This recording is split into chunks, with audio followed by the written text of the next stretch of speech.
नमस्कार दोस्तों, मैं आरपी सिंह। कैसे हैं आप लोग? संविधान की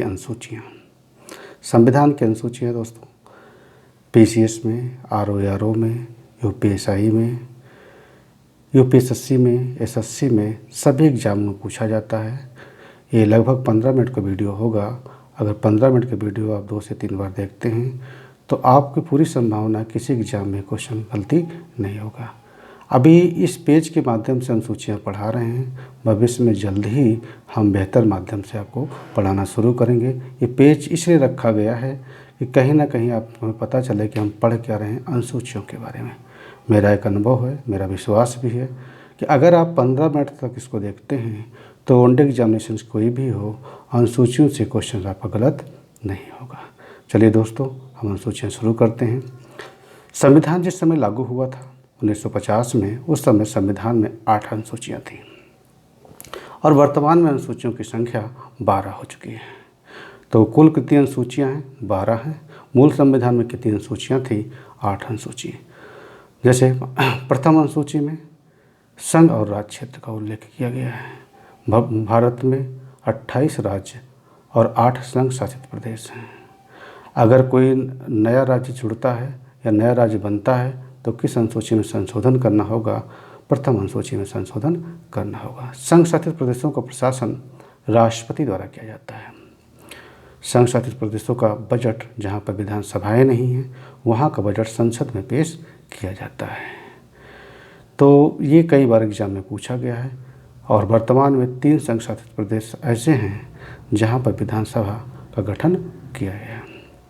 ठीक है। दूसरी अनुसूची संवैधानिक पदों पर आसीन अधिकारियों की उपलब्धियाँ। इसका मतलब जो संवैधानिक पद पर हैं उनके वेतन भत्ते का उल्लेख किस अनुसूची में किया गया है? दूसरे में। जैसे भारत के राष्ट्रपति का वेतन कितना है? तो पहले जो था वो 1.5 लाख रुपये मासिक था और अभी जो है 5 लाख रुपये मासिक है। बढ़ा हुआ वेतन जो है 1 जनवरी 2016 से लागू किया गया है। और कब बढ़ाया गया था? 2018 में। इसके अलावा जो उपराष्ट्रपति का वेतन है वो इस वर्तमान में 4 लाख रुपये है। लोकसभा अध्यक्ष का वेतन कितना है? 4 लाख रुपए है। राज्यों में राज्यपाल का वेतन 3,50,000 रुपये है। सर्वोच्च न्यायालय के मुख्य न्यायाधीश का वेतन 2,80,000 रुपये है। सर्वोच्च न्यायालय के अन्य न्यायाधीश का वेतन 2,50,000।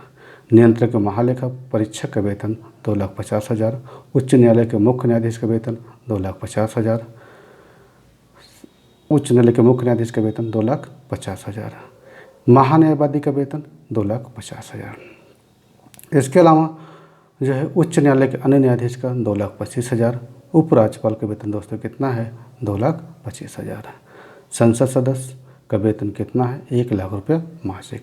तो अगर आपसे पूछा जाए कि संवैधानिक पदों के आसीन व्यक्तियों के वेतन भत्ते का उल्लेख किस अनुसूची में है, तो दूसरी में है। और प्रथम अनुसूची में क्या है? जो है संघ और राज्य क्षेत्र। भारत में 28 राज्य और 8 संघ शासित प्रदेश हैं। तीसरी अनुसूची, इसमें विभिन्न जो है पद के जो लोग आसीन हैं उनके शपथ के प्रारूप का उल्लेख किया गया है। तो तीसरी अनुसूची में 3 ऐसे पद हैं, राष्ट्रपति, उपराष्ट्रपति और राज्यपाल, जिनके शपथ का उल्लेख नहीं किया गया है।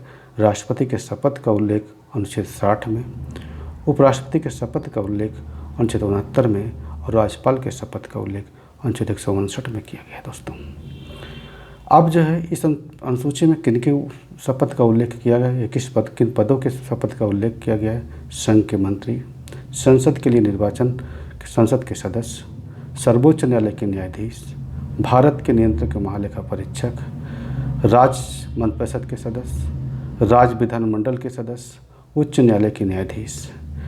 इन पदों के आसीन व्यक्तियों के शपथ का प्रारूप कहाँ पर दिया गया है, किस अनुसूची में है?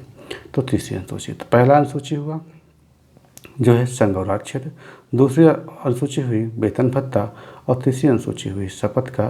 3 ऐसे पद हैं, राष्ट्रपति, उपराष्ट्रपति और राज्यपाल, जिनके शपथ का उल्लेख नहीं किया गया है। चौथी अनुसूची राज्यों और केंद्र शासित प्रदेशों के लिए राज्यसभा में सीटों का आवंटन। इसका मतलब कि जो है राज्यसभा की सीटों का बंटवारा किस अनुसूची में है? तो चौथी अनुसूची में है। राज्यसभा में अधिकतम 250 सदस्य हो सकते हैं। वर्तमान में कितने हैं? जो है 245 सदस्य हैं। दोस्तों, राज्यसभा के सदस्यों का चुनाव विधानसभाओं के निर्वाचित सदस्यों द्वारा किया जाता है। इसीलिए जिन केंद्र शासित प्रदेशों में विधानसभाएं हैं वहाँ पर राज्यसभा की सीटें भी आवंटित की गई हैं। दुनिया का सबसे शक्तिशाली दूसरा सदन जो है अमेरिका का सीनेट है। 5वीं अनुसूचित जाति और जनजाति क्षेत्रों को प्रशासन तथा नियंत्रण के बारे में उल्लेख किया गया है। तो अनुसूचित जाति और जनजाति क्षेत्रों के प्रशासन तथा नियंत्रण के बारे में उल्लेख किस अनुसूची में 5वीं में है। 6ठी अनुसूची में असम, मेघालय, त्रिपुरा, मिजोरम राज्यों की जनजाति क्षेत्रों के प्रशासन और नियंत्रण के बारे में उल्लेख किया गया है। असम, मेघालय, मिजोरम और त्रिपुरा कितने राज्य हुए? 4 राज्य हुए। 5वीं और 6वीं अनुसूची जनजातियों से संबंधित हैं। ये ध्यान रखिएगा, 6ठी अनुसूची में 4 राज्य हैं, असम, मेघालय, मिजोरम और त्रिपुरा। 7वीं अनुसूची केंद्र और राज्य के मध्य शक्तियों का विभाजन किया गया है। भारत में शक्तियों के विभाजन के लिए 3 सूचियाँ बनाई गई हैं। संघ सूची, जिन विषयों पर कानून किसके द्वारा बनाया जाए? संसद अर्थात केंद्र सरकार द्वारा। वर्तमान में कुल विषय की संख्या कितनी है? 100 विषय है। राज्य सूची, जिनके बारे में कानून राज्य विधानमंडल द्वारा बनाया जाए। वर्तमान में कितने विषय हैं? 61 विषय हैं। और जो है समवर्ती सूची, जिनमें केंद्र और राज्य दोनों सरकारें कानून बना लें, लेकिन विवाद होने में मान्य किसका होगा? केंद्र का मान्य होगा। और वर्तमान में जो है समवर्ती सूची में 52 विषय हैं। तो केंद्र और राज्य के मध्य शक्तियों का विभाजन या 3 सूचियों का उल्लेख किस अनुसूची में है? वो 7वीं अनुसूची में है। 8वीं अनुसूची संविधान द्वारा मान्यता प्राप्त भाषाएं। वर्तमान में कुल कितनी भाषाएं हैं? 22 भाषाएं हैं। मूल संविधान में कितनी भाषाएं थी? 14 भाषाएं थी। 21वें संविधान संशोधन अधिनियम 1967 के द्वारा सिंधी भाषा जोड़ी गई, मतलब कि 14 से बढ़कर 15 हो गई। फिर एक संशोधन किया गया 71वें संविधान संशोधन अधिनियम 1992 के द्वारा नेपाली, मणिपुरी और कोंकणी भाषा जोड़ी गई। तो 15 से 3 बढ़ के कितनी हो गई? 18 हो गई। फिर संविधान संशोधन किया गया 2003 में अटल बिहारी वाजपेयी के समय, और 4 भाषाएं जोड़ी गई, बोडो, संथाली, मैथिली और डोगरी। बोडो दोस्तों असम में बोली जाती है, डोगरी जम्मू कश्मीर में, मैथिली बिहार में और संथाली झारखंड और पश्चिम बंगाल में। इस प्रकार भाषाओं की संख्या बढ़ के कितनी हो गई? वो 22 हो गई। 8वीं अनुसूची में कुल कितनी बार संशोधन हुआ? तो 3 बार। इसकी पहली भाषा जो है असमिया और चौथी भाषा हिंदी है। कई बार एग्जाम में पूछा गया है।